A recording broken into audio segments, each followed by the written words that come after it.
tout le monde, j'espère que vous allez bien. On se retrouve aujourd'hui dans une nouvelle vidéo où je vais vous partager mon bilan de ces derniers mois, de l'été, etc. Qu'est-ce qui s'est passé niveau business, quelle tournure je vais prendre là pour la suite de l'année 2025 et voilà, on va faire un topo global. Vous remarquerez que j'ai un micro de star, j'avais vu ça sur quelqu'un, je sais pas, sur une... je crois que c'était sur TikTok.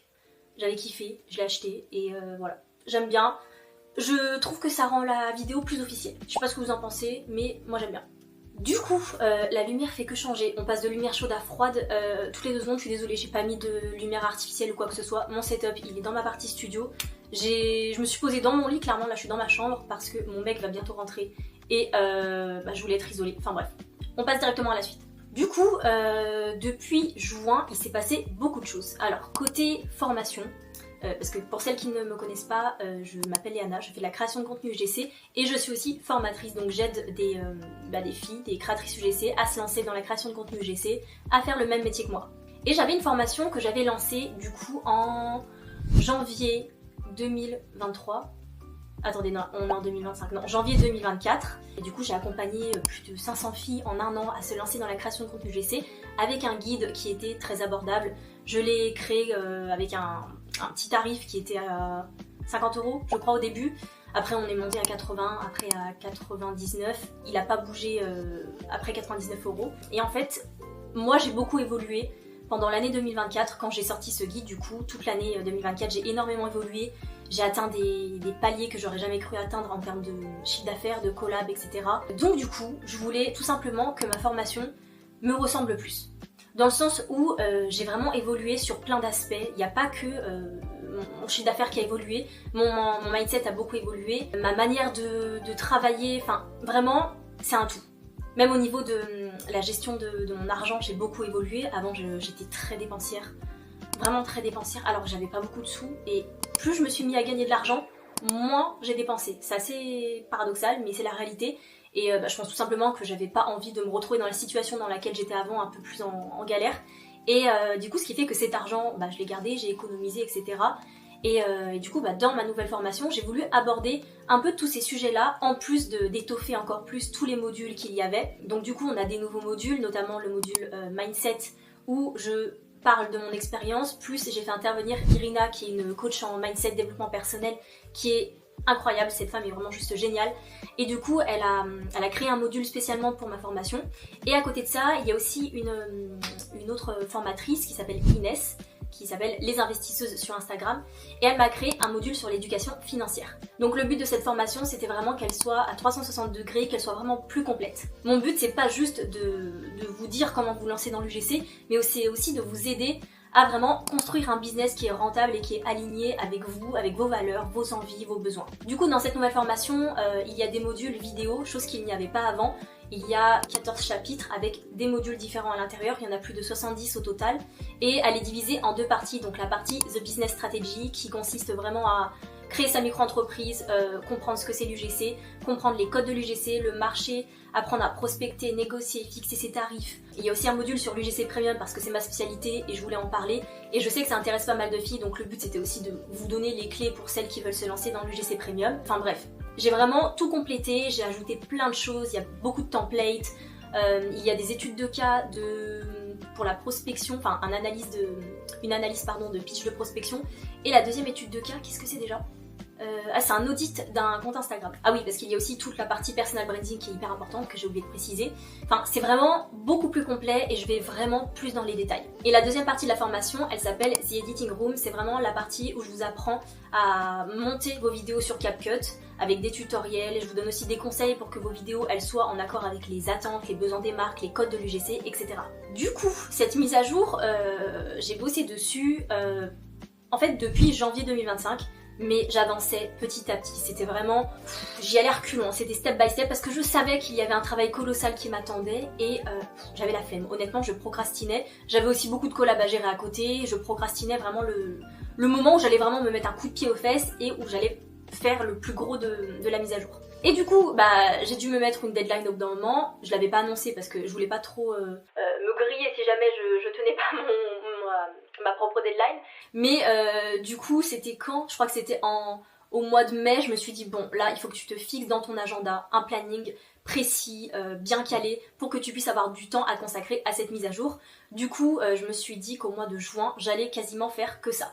C'est ce que j'ai fait, j'ai bossé sur les modules vidéo, sur les scripts avant, parce qu'il faut déjà écrire les scripts, après il faut les tourner, après il faut les monter. J'ai tout fait toute seule, c'était très très long, très très fatigant. Honnêtement, le mois de juin, j'étais en mode survie. Alors vraiment en mode survie, j'étais en mode auto.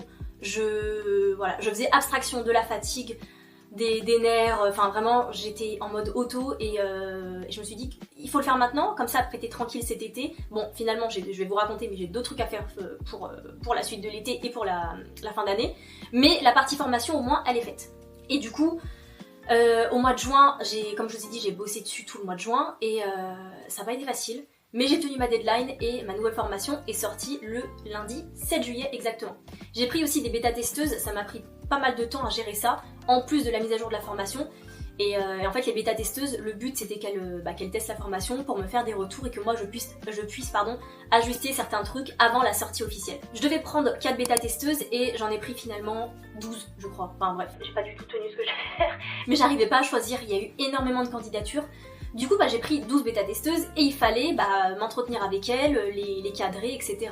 Et ça m'a rajouté du travail en plus, enfin bref. Le mois de juin était très très fatigant, mais ça en valait la peine, il fallait que je le fasse, il fallait que je me mette un coup de pied aux fesses et pour moi ça fonctionne comme ça. Il y a des périodes où on est beaucoup dans le rush quand on est à son compte, des périodes plus slow, et le tout c'est d'avoir un équilibre sur l'année, que ce soit pas tout le temps le rush, pas tout le temps slow parce qu'on peut pas évoluer et c'est compliqué normalement de vivre de son activité, on peut pas se laisser vivre, mais il faut pas non plus, le but c'est pas d'être en burn-out. Pour survivre à ce mois de juin, j'ai mis en place 2-3 trucs pour m'aider à tenir, parce que ça, comme je vous l'ai dit c'était dur, donc si je faisais pas ces choses là, je tenais pas et ça allait être compliqué de faire la suite. La première chose qui m'a aidé à tenir, c'est de faire du sport. Alors je fais déjà du sport depuis très longtemps, depuis 10 ans je vais à la salle, j'ai fait du pilates, un peu de yoga, j'ai fait un petit peu de danse aussi, bon 6 mois, je sais pas si on peut le compter, mais voilà, j'ai fait un peu de danse. Le sport, j'ai toujours tenu mes 2-3 séances de sport par semaine, même pendant cette période de rush, sachant que de base, avant que je sois à mon compte, j'y allais 4-5 fois par semaine. Mais après, j'ai pas pu tenir ce rythme-là quand je me suis mise à mon compte et quand mon business a commencé à beaucoup fleurir.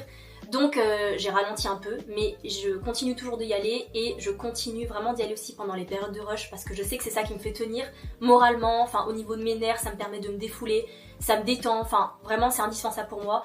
Et petit tips, si vous avez du mal à décrocher même à la salle, ce qui est mon cas, parce que souvent je bosse même quand je suis à la salle, je réponds aux DM, je réponds aux mails, enfin je fais plein de trucs sur mon téléphone. Donc moi ce que j'ai fait, c'est que je faisais des cours collectifs parce que du coup je posais mon téléphone à côté, je me mettais en mode concentration, mode avion et je faisais ma séance. Et du coup ça me permettait vraiment d'avoir 1 heure consacrée à moi sans regarder mon tel, en étant focus sur mon corps, sur les exercices, sur le prof qui faisait la séance de sport. Et honnêtement, c'était un très bon moyen de vraiment couper pendant un petit temps. La deuxième chose que j'ai fait pour survivre pendant cette période, c'est de lire. Alors, de base, je suis pas du tout une grande lectrice, j'ai jamais pris le temps de lire honnêtement. Et depuis juin, j'ai lu 3 livres. Et franchement, je suis fière de moi parce que je pensais pas m'y tenir et ça m'a fait du bien. En fait, stimuler mon cerveau à imaginer des trucs, un monde qui vient de ma tête. Et ne pas avoir un écran qui me stimule pour créer quelque chose dans mon imaginaire, c'est con mais ça m'a fait du bien, genre juste d'avoir cette sensation là. Et du coup j'ai réussi à me caler des temps de lecture, des fois le soir, le week-end ou des jours off, etc.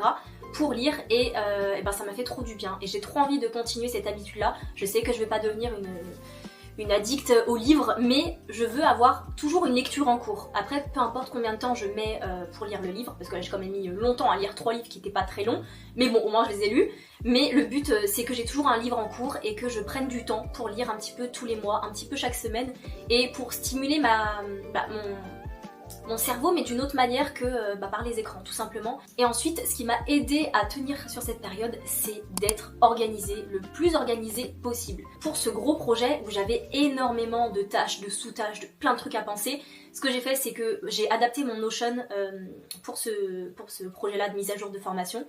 J'ai tout décortiqué, toutes les grosses catégories de choses que je devais faire, que ce soit la communication sur mes réseaux, les newsletters, les bêta-testeuses, la mise à jour en elle-même de la formation, les visuels, etc. J'ai tout décortiqué, j'ai créé des sous-tâches et après je me suis fait un planning pour le mois de juin avec des objectifs par semaine, des tâches que je devais faire et je me basais là-dessus pour voir si j'étais en retard ou en avance ou s'il fallait que j'ajuste certains trucs et ça m'a vraiment beaucoup aidé à tenir le coup et à rester focus, organisé tout le long et à ne pas lâcher prise ou prendre du retard. Et je faisais le point très régulièrement sur là où j'en étais. Est-ce qu'il fallait que je bosse le week-end? Clairement, j'ai bossé tous les week-ends du mois de juin. J'ai fait du non-stop, lundi, dimanche, toutes les semaines, j'ai pas arrêté. Le suivi me permettait de savoir si j'étais dans les temps et si j'allais pouvoir tenir la deadline que je m'étais fixée. Et ça, c'est super important. Donc si jamais vous avez un gros projet à gérer, peu importe ce que c'est, vraiment organisez-vous, notez tout, mettez-vous des sous-objectifs avec des petits deadlines pour chaque catégorie, etc.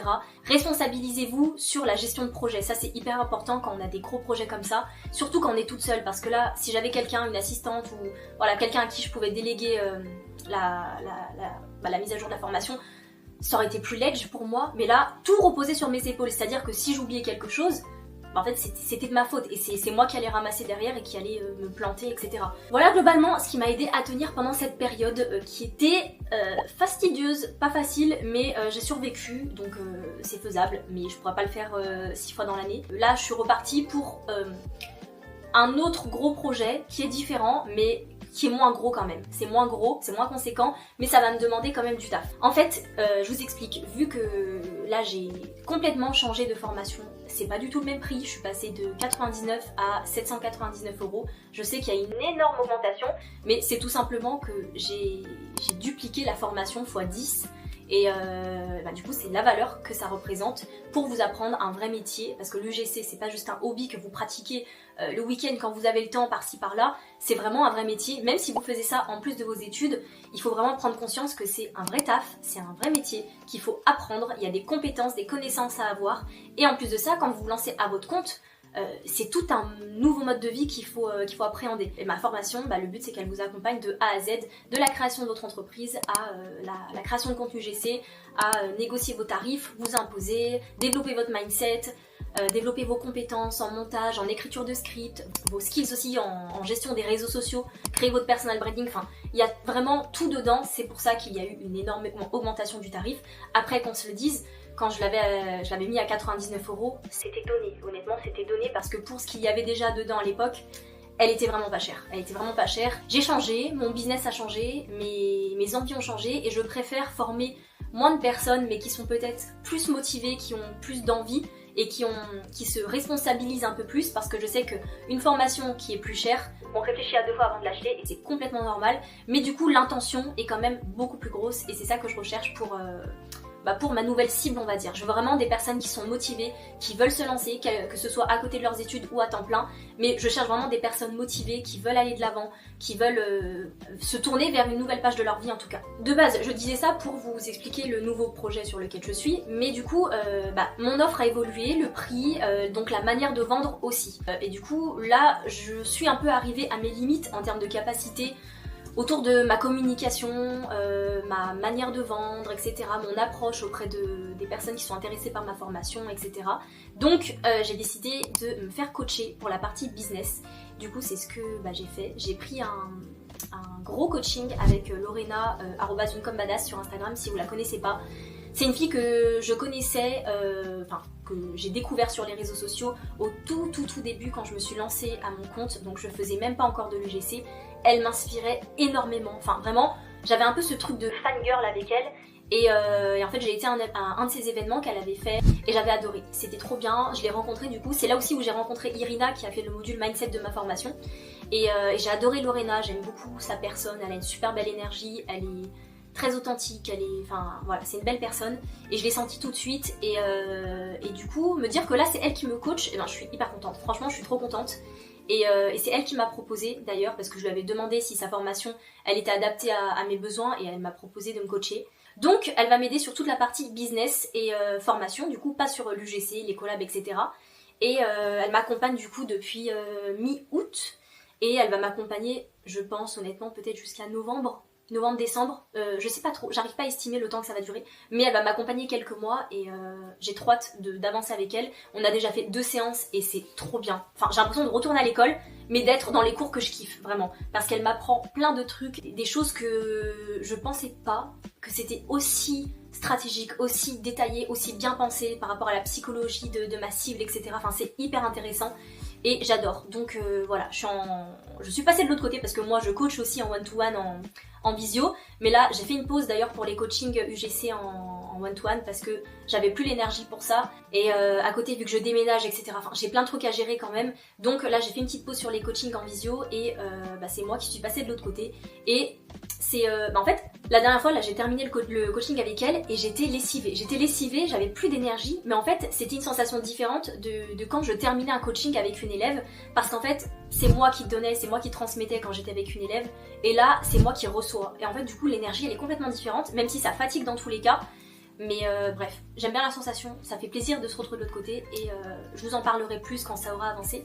Et je vous ferai un bilan à la fin de ce coaching pour vous dire ce que j'en ai pensé, mais j'ai aucun doute sur le fait qu'il va être hyper bénéfique pour moi. Comme je vous ai dit, mon offre de formation a changé, ce qui fait que actuellement sur mon compte Instagram de créatrice de contenu, je faisais aussi la promotion de ma formation à travers ce compte-là. Donc c'était un compte qui mélangeait les deux. Ce qui jusqu'à maintenant m'allait. Lui jusqu'à il y a quelques mois plutôt, parce que ça me permettait d'avoir de la crédibilité tout simplement, de montrer mon travail, ce que je faisais, les réussites que j'avais, etc. Et de montrer que c'était possible, que j'étais crédible en tout cas. C'est pas que du blabla, je fais vraiment le métier de créatrice UGC à temps plein, je suis pas juste formatrice. Du coup ça me donnait cette crédibilité pour vendre ma formation concrètement.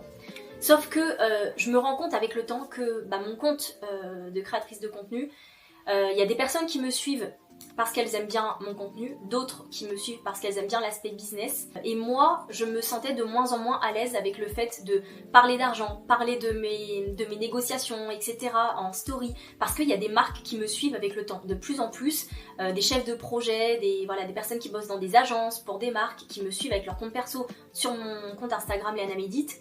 Et en fait, des fois j'étais mal à l'aise de parler d'argent, de dire oui j'ai signé tel collab, je sais pas combien, je les ai bien eu et tout.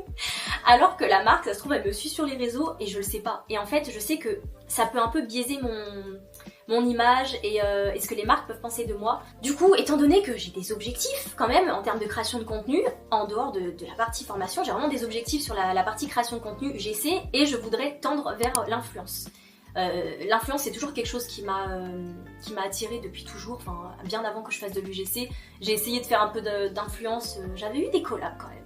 J'avais eu une collab avec Cluse, alors jamais rémunérée bien sûr, hein, mais j'avais eu du gifting avec pas mal de petites marques, dont Cluse qui est pas une petite marque, mais voilà, enfin c'était quand même ouf. Je postais sur mon compte perso à l'époque et ça avait commencé à prendre petit à petit. J'avais eu aussi avec un e-shop de vêtements, ça s'appelait Mamie Bourgeoise je crois.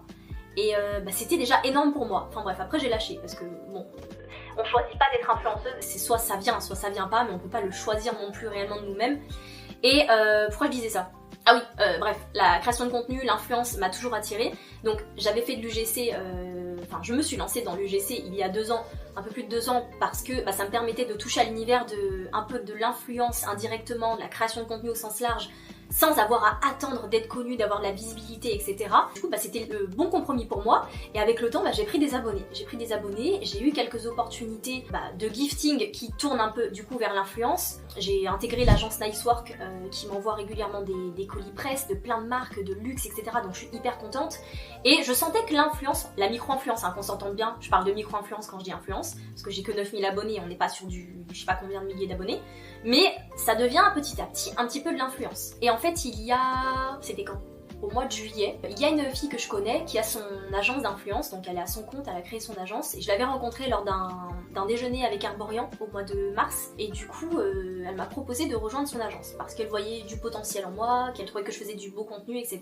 Et bien sûr que j'ai dit oui, parce que c'est exactement le tremplin que je cherchais pour pouvoir basculer un petit peu vers la micro-influence et me faire mieux rémunérer et travailler avec des meilleures marques. Parce que c'est clairement ça mon objectif, c'est de gagner plus d'argent, mais de travailler avec des marques que j'aime, des marques qui sont intéressantes pour moi, qui sont dans les domaines que j'aime bien, clairement make-up, skincare, qu'on se le dise. Mais avec le déménagement, je veux aussi tendre vers la maison. Mais bon, là, cette fille, elle est spécialisée dans le côté make-up, skincare. Et du coup j'ai clairement dit oui et du coup je l'ai intégré depuis juillet. Je lui avais dit qu'en juillet-août je voulais prendre un peu du temps pour moi me remettre à zéro, j'avais des choses à faire, etc. Le déménagement, enfin l'achat de l'appartement qui était en cours, enfin plein de trucs à gérer. Franchement c'était un été bizarre, fatigant, mais qui au final se termine très bien. Enfin bref, c'était un été bizarre et j'étais pas encore prête directement à ce qu'elle me positionne sur des campagnes et compagnie. Et du coup là on s'est mis à bosser ensemble officiellement à la rentrée, enfin de manière un peu plus officielle. Et j'ai déjà signé une collaboration avec It Cosmetics. Je suis trop contente parce que j'avais bossé en gifting avec eux l'année dernière. Et du coup là c'est pour du rémunéré et c'est pour de l'influence. Donc la vidéo va être publiée sur mon compte Instagram. Je n'ai pas, elle sera pas réutilisée par la marque. Enfin, si, je crois qu'elle va être ripostée en organique. Mais il n'y aura pas d'ads de leur côté avec ma vidéo, etc. Ils veulent que je publie la vidéo sur mon compte. Donc je suis hyper contente. Du coup c'est l'agence qui a géré la collaboration. Enfin bref, je suis hyper contente parce que ma première collab officiellement avec l'agence c'est quand même avec It Cosmetics. Et c'est énorme, enfin, c'est une trop belle marque, moi j'adore cette marque. Vous verrez la vidéo d'ici le 20 septembre. Donc voilà, mon objectif ça serait de tendre un petit peu plus vers la micro-influence pour la suite de l'année, pour 2026, petit à petit. J'aimerais bien développer cette partie-là, en plus des collabs UGC, parce qu'en fait, mon réel objectif final, c'est de diversifier mes sources de revenus. Donc d'avoir les collabs UGC, d'avoir la partie formation et d'avoir la partie micro-influence. C'est vraiment... et la partie coaching, formation, coaching, micro-influence et UGC. C'est vraiment l'objectif, c'est que j'arrive à générer de l'argent avec ces 4 sources de revenus et que je prenne du plaisir en même temps à faire ces activités-là. Parce que quand on est à son compte, c'est hyper important, honnêtement, d'avoir de la passion dans ce qu'on fait, sinon on tient pas. On tient pas dans le temps, c'est impossible. Je vous dirai d'ici quelques mois où est-ce que j'en suis à ce niveau-là, au niveau de toutes ces sources de revenus. Et la dernière chose que je voulais vous dire, c'est que étant donné que j'ai intégré cette agence d'influence, il faut que je travaille aussi mon image sur mon compte Léana Medit où j'ai le plus d'abonnés, parce que du coup je vais être associée quand même à des marques sur certaines collabs, etc. Enfin, les marques elles regardent quand même ce que je fais, de quoi je parle et compagnie. Et du coup vu que ma formation a changé et que j'ai intégré cette agence d'influence, je me sens plus légitime de parler de formation, d'argent, de négociation, etc. Sur mon compte Instagram classique. Ce qui m'a amené en fait à penser à dissocier ces deux business, enfin les deux grosses parties de mon business finalement, donc la partie UGC / influence et la partie formation / coaching. Et du coup j'ai décidé de créer un nouveau compte Instagram qui est dédié à la partie formation coaching pour l'UGC, enfin pour les créatrices UGC. Donc du coup ce nouveau compte il va me permettre de parler de beaucoup plus de sujets autour du business, autour de l'entrepreneuriat au sens large, parce que j'ai pas envie de parler que du UGC, j'ai envie de parler aussi de mes réflexions par rapport à tout ce qui se passe en fait quand on change ce mode de vie, de passer de salarié à freelance. Et en fait j'ai plein de choses que je veux aborder. Vous verrez, je suis encore en train de bosser sur la stratégie de contenu, etc., sur la DA de mon compte, mais j'ai envie de parler de beaucoup plus de choses et de ne pas me sentir bloquée. Et en fait, je me sentais bloquée dans mon compte UGC Léana Medit parce que c'était compliqué de parler de tout. Mon feed, il allait ressembler à rien, ma ligne éditoriale, elle allait être complètement perdue. Donc j'ai envie que les personnes qui me suivent pour ma créativité, mes compétences en création de contenu, mon univers, etc. créatif, que ce soit vraiment sur la partie Léana Medit pour l'UGC / influence et pour les personnes qui aiment bien la partie business, négociation, mindset, développement un peu de personnel mais version sur son soi, version entrepreneur on va dire, si on peut dire ça comme ça, ce sera sur la partie de mon nouveau compte. Comme ça c'est bien dissocié, j'ai deux comptes différents avec 2 stratégies de contenu différentes et je vais beaucoup mieux m'y retrouver, ce sera plus simple pour moi. Maintenant on va faire un petit bilan des collabs, de mon chiffre d'affaires par rapport à cet été. En fait de base je faisais toujours un bilan mensuel tous les mois sur mon compte Léana Medit où je partageais mon bilan du mois en termes de signature de collab, donc tous les devis que j'ai signés sur le mois en cours, et je faisais ce petit bilan. Et en fait je l'ai arrêté depuis quelques temps parce que comme je vous ai dit, je me sentais plus trop alignée sur le fait de parler autant d'argent sur mon compte de création de contenu. Donc j'ai ralenti tout ça. Mais ça va reprendre sur mon nouveau compte Instagram. Je vais vous faire des bilans qui vont être un peu plus poussés et où je vais vraiment un peu plus développer cette partie-là, parce qu'avant je balançais juste le chiffre et basta, enfin je disais pas grand chose, sauf sur les derniers je crois où je développais un peu plus ce qui s'était passé concrètement, mais voilà, j'allais pas plus loin que ça. Là le but c'est que vraiment je vous fasse un bilan chaque mois de qu'est-ce qui se passe, comment je me sens. Donc du coup en juillet ça a été un mois très calme, ça a été le mois le plus calme, mais depuis très longtemps, franchement depuis un an et quelques, je n'avais pas eu un mois aussi calme, ce qui a fait que j'ai beaucoup moins signé de collab. Bon, c'est pas dramatique, hein. Vu tous les mois que je fais à côté, ça compense. Mais c'était un mois qui était extrêmement calme et j'ai signé pour 2790 € de devis en juillet. C'est pas pourri, c'est pas incroyable, c'est voilà, c'est un petit mois mais qui est pas à zéro, donc c'est déjà très bien. Mais voilà, je tenais à la préciser que pour moi aussi il y a des périodes qui sont très calmes, même si la plupart du temps ça va très bien. Là c'était un mois beaucoup plus calme, un mois un peu plus down, mais c'est pas grave. Par contre ça veut pas dire que j'ai pas du tout bossé, parce que, enfin, moitié-moitié. J'ai énormément bossé sur la première quinzaine de juillet et après j'étais off. Parce qu'en fait j'ai eu un contrat où la deadline s'est mise plus tôt, donc en fait j'ai dû charbonner et me faire cette vidéo qui devait être dispatchée en fait normalement sur le mois de juillet. J'ai dû toutes les faire d'un coup en quelques jours, ce qui a fait que j'ai eu du temps off après et je l'ai gardé pour moi, pour me reposer, pour avoir des vacances, parce que je savais qu'au mois d'août j'allais pas être full en vacances. Et après au mois d'août ça a été beaucoup plus fructueux, j'ai signé pour 8560 € de collab, donc très bien, c'est vraiment très bien. Et en fait j'ai pas signé énormément de collab. Attendez, je vais vous dire en nombre de marques du coup ce que ça fait. On est à 1, 2, 3, 4, 5, 6, 7. On est à 7 marques, donc 7 collabs différentes avec des noms de vidéos différents. Et donc 7 marques, enfin 7 devis pour plus de 8000 €. C'est énorme, franchement c'est énorme. Et mon objectif était de 8000 € d'ailleurs. Je me l'étais vraiment écrit parce que vu que mon mois de juillet était pourri, je me suis dit là faut que tu te fixes un objectif pour août et que voilà, tu suives un peu mieux ce qui se passe. Et du coup je suis contente parce que j'ai atteint mon objectif. Et du coup sur 7 collabs différentes. Parmi ces collabs, il y en a 1, 2, 3, 4 qui sont à qui sont à 4 chiffres. Et il y en a une surtout dont il faut que je vous parle parce que j'ai fait un braquage. Honnêtement, j'ai fait un véritable braquage avec une marque avec qui j'ai déjà bossé. Je vais pas dire qui c'est bien sûr, mais c'est une marque avec qui j'ai déjà travaillé, où j'avais fait une vidéo fin du printemps, début de l'été, un truc comme ça. Et la marque est revenue vers moi, enfin l'agence, parce que c'était bien une agence.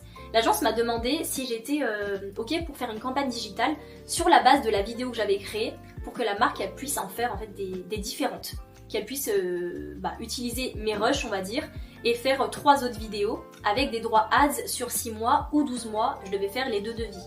Du coup ce que j'ai fait c'est que j'ai tarifé très cher, et pour avoir une grosse marge de négociation. Et du coup on est parti sur 12 mois, ce qui a fait que j'ai pu tarifer 2200 € pour rien faire, clairement. Enfin si, je dois faire 3 petites voix off de 10 secondes, autant vous dire que ça m'a pris 10 minutes, voilà, c'est tout ce que je dois faire. 2200 €. Mais attendez, c'est pas tout, c'est pas tout. La marque après, une fois que je lui ai envoyé les premières voix off, elle m'a dit la marque elle aimerait finalement repartir sur une 4e vidéo et étendre les droits à l'international. Et avoir 2 emplacements sur le site web. Et du coup je lui ai dit que ça faisait un budget additionnel de 1500 €.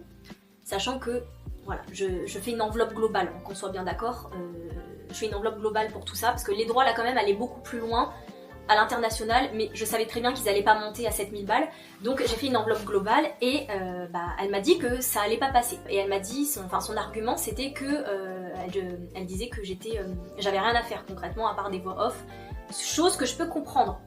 Littéralement c'est vrai, j'ai rien à faire et je suis payée hyper cher. Sauf que on est dans le domaine de la publicité. Et la publicité, ça se paye, il y a de l'argent dans ce domaine-là. Et concrètement, moi c'est ce que je lui ai expliqué, ils allaient avoir énormément de leviers marketing, de communication, et qu'ils allaient utiliser ma tête pour tous ces leviers-là en fait, et qu'ils allaient se faire énormément d'argent. Donc en fait, la somme que je donnais, elle était surtout basée par rapport au retour sur investissement qu'ils allaient avoir derrière. Du coup, elle m'a dit qu'elle allait voir avec la marque et qu'elle revenait vers moi.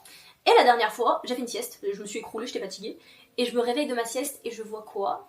Un petit mail de l'agence qui me dit que la marque, elle a validé mon budget. Donc on est finalement à 3700 € pour cette collab, et je dois faire 3 voix off de 10 secondes.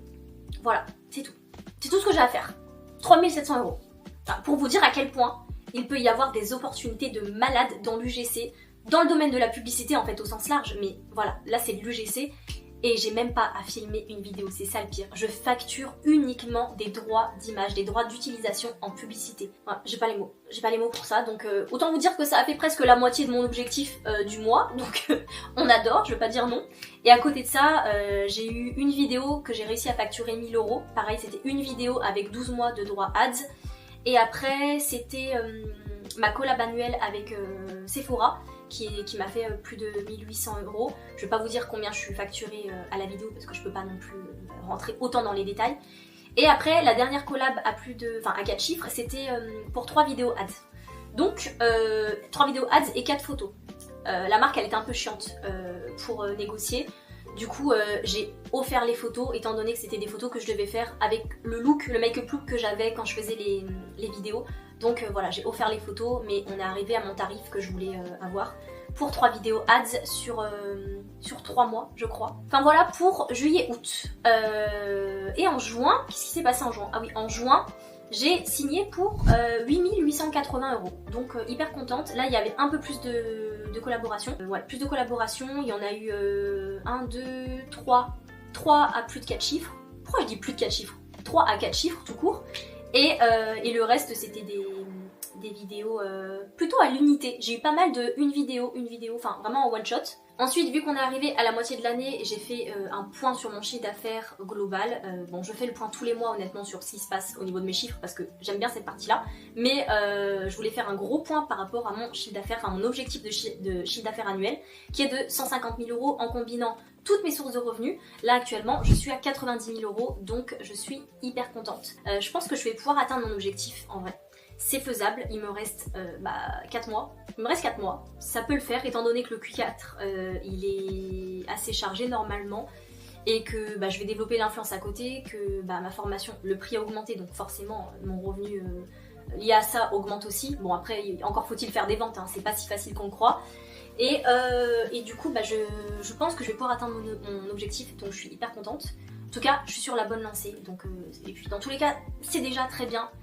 90 000 €, voilà, c'est déjà très bien. Si je fais 100 000 €, ce sera le même CA que l'année dernière. Et c'est déjà énorme, je suis déjà très contente. Et qu'est-ce que je voulais vous dire d'autre? Ah oui, une autre trop bonne nouvelle que j'ai eue au mois d'août, de la part de mon contrat annuel avec Sephora Collection pour leur site web. Donc je fais des vidéos UGC pour leur site web. C'est pas des vidéos qui sont utilisées sur leurs réseaux sociaux. L'UGC peut se décliner de plein de manières différentes, hein. On peut vraiment tout faire dans l'UGC. Le fait de faire de l'UGC, ça veut juste dire qu'on fait de la création de contenu hors influence. Pour moi, c'est vraiment ça.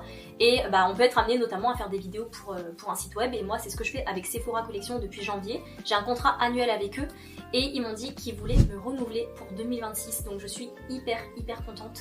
Apparemment, si c'est pas juste pour me saucer, ils m'ont dit que j'étais celle avec qui ils avaient partagé le plus de briefs, donc à qui ils ont confié le plus de travail. Ça m'apporte déjà la crédibilité, la stabilité, des contacts, enfin c'est une super collaboration et en plus mes vidéos sont toujours validées en V1, j'ai jamais de problème avec eux. Donc c'est voilà, une très bonne collab et du coup elle se réitère sur 2026 donc je suis très contente. Je voulais vous parler aussi des tarifs parce que depuis janvier 2025 je cherche à augmenter en continu mes tarifs. Je teste à chaque collab, à chaque inbound, etc., à chaque négociation. Je teste les limites des marques par rapport aux tarifs et je suis très contente parce que dernièrement j'ai réussi à augmenter mes tarifs beaucoup. Donc je suis passée à minimum à partir de, c'est toujours à partir de 400 € en organique et 500 € pour de l'ADS. Et je suis très contente de ces tarifs-là. J'ai réussi à les maintenir depuis le mois de... depuis fin juin.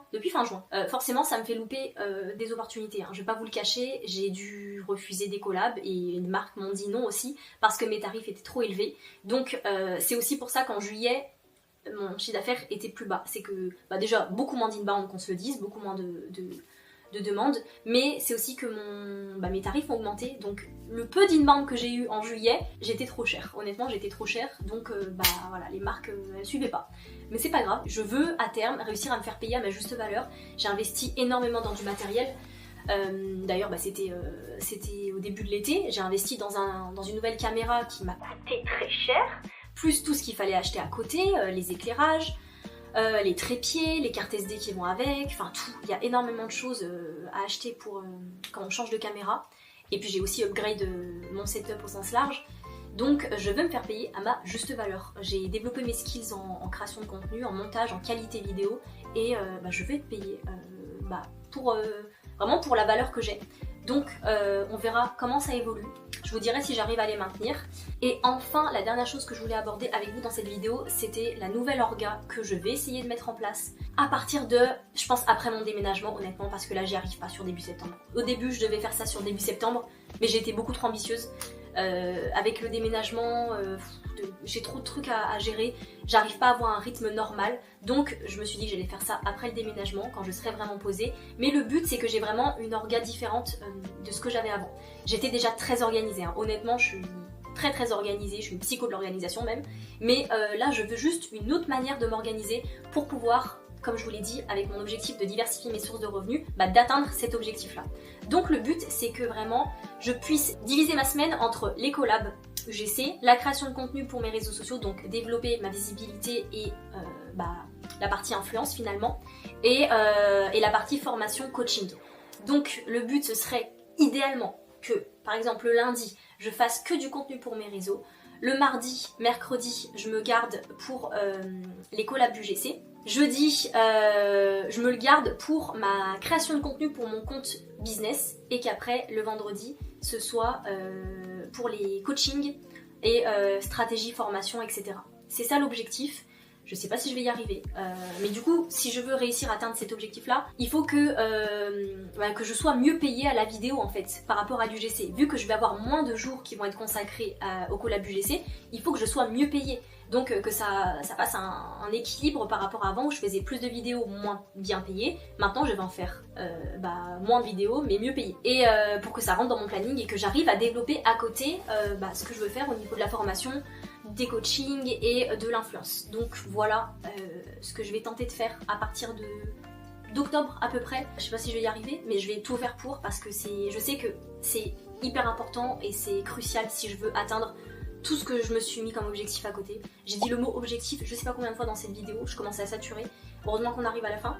Mais voilà, je pense que j'ai fait le tour sur ce bilan été, rentrée, etc.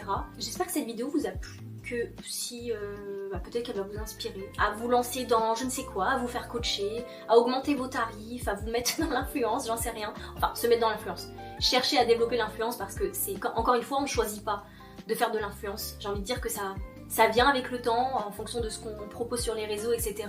Mais je sais que, en tout cas en intégrant une agence, c'est sûr que ça accélère le processus et je suis hyper reconnaissante que Oran m'ait prise dans son agence. Et voilà, donc je vous ferai un autre bilan, je pense à la fin de l'année, clairement, je vais pas vous en faire un avant. On fera un bilan Q4, chiffre d'affaires annuel, où j'en suis par rapport à mes objectifs. Je vous invite à vous abonner, à mettre un petit like, à me laisser un commentaire ou si vous avez des questions, n'hésitez pas. N'hésitez pas aussi à me suivre sur Instagram, Léana Médite, et peut-être sur mon autre compte. Je vous fais des bisous, prenez soin de vous, à bientôt, ciao.